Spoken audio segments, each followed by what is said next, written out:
Assalamualaikum warahmatullahi wabarakatuh. Perkenalkan, nama saya Indah Amani, SKM, Angkatan 38, Kelompok 3, peserta Latsar CPNS tahun 2021. Pada kesempatan ini, saya diberikan tugas yaitu membuat mind map tentang akuntabilitas dan nasionalisme. Nilai-nilai dasar ASN itu terdiri dari akuntabilitas, nasionalisme, etika publik, komitmen mutu, dan anti korupsi yang disingkat dengan ANEKA. Baiklah, yang pertama adalah akuntabilitas. Di dalam akuntabilitas ada 4 yang perlu kita pahami. Yang pertama, konsep akuntabilitas. Yang kedua, mekanisme akuntabilitas. Yang ketiga, akuntabilitas dalam konteks. Yang keempat, bagaimana menjadi PNS yang akuntabel. Yang pertama, konsep. Konsep akuntabilitas itu adalah fungsinya untuk satu, kontrol demokrasi. Yang kedua, pencegahan korupsi. Yang ketiga, efisiensi dan efektivitas.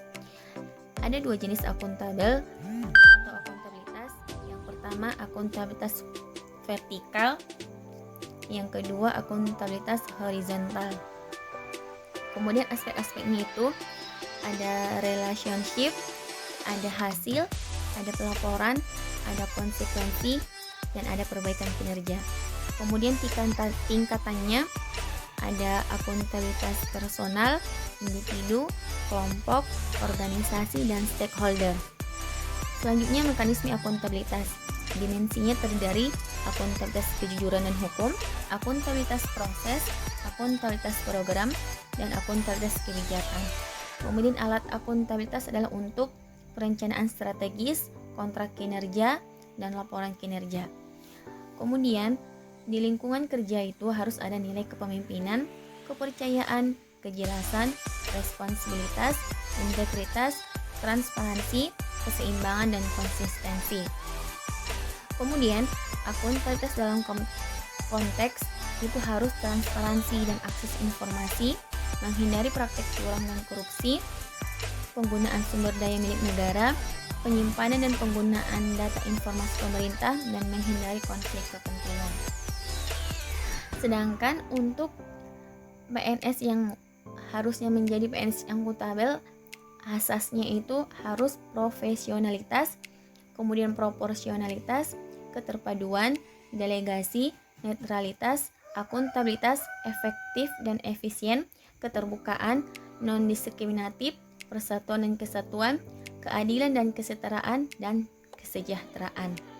Kemudian prinsip yang harus dimiliki oleh profesi ASN adalah harus memiliki nilai dasar, kode etik dan perilaku, komitmen dan tanggung jawab, jaminan perlindungan hukum dengan melaksanakan tugas, dan profesionalitas jabatan.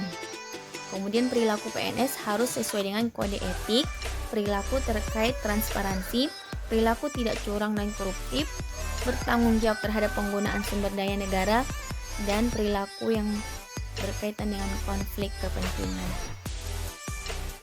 Selanjutnya adalah nasionalisme. Seorang ASN diharapkan dapat mengamalkan nilai-nilai Pancasila dalam nasionalismenya yang terdiri dari nilai ketuhanan, nilai kemanusiaan, nilai persatuan, nilai kerakyatan, dan nilai keadilan. Diharapkan dengan mengamalkan nilai-nilai ini, peran dan tugas ASN sebagai pelaksana kebijakan, pelayan publik, dan pemersatu bangsa dan negara dapat berjalan dengan baik sesuai dengan tanggung jawabnya. Demikianlah mind map tentang akuntabilitas dan nasionalisme. Terima kasih atas perhatiannya. Assalamualaikum warahmatullahi wabarakatuh.